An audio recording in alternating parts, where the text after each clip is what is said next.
Shabbat Shalom, everybody.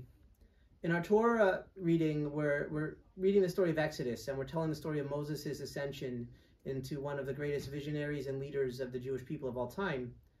And several points throughout the context of Moses' arise to power and leadership, he says that he is Arel Sfatayim, that he has circumcised lips, that he has difficulty speaking. And some rabbis tell us that this is because Moses has incredible humility and is expressing unworthiness. But there's another midrash that tells us that Moses actually had a disability. When he was a young child, he took a hot piece of coal, he put it in his mouth, and as a result, he burned his tongue and spoke from that moment moving forward with a stutter, with a speech impediment. And as a result of that speech impediment, Moses felt insecure. He needed the help of family. He needed the help of friends to ensure that his voice can be heard, that he had a platform in which he was accepted, embraced, not just by the rulers of Egypt, but by the Israelites as a whole. Now, February is JDAM, Jewish Disabilities Awareness and Inclusion Month.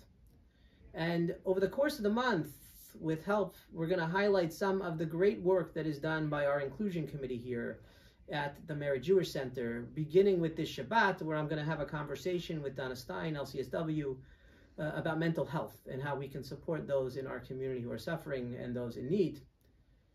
And when I think about the Merit Jewish Center, when I think about Moses' story, when I think about JDAM, I can't help but be overwhelmed with gratitude for the wonderful community that we've created in which each and every individual is really embraced, regardless of abilities and the differences that exist among us. But it's my hope and prayer for the context of JDAM that we can continue to think about how we as a community can be more accessible, because we have a lot of work to do. Part of our mission is that each and every individual is created b'tselem Elohim, in the image of God.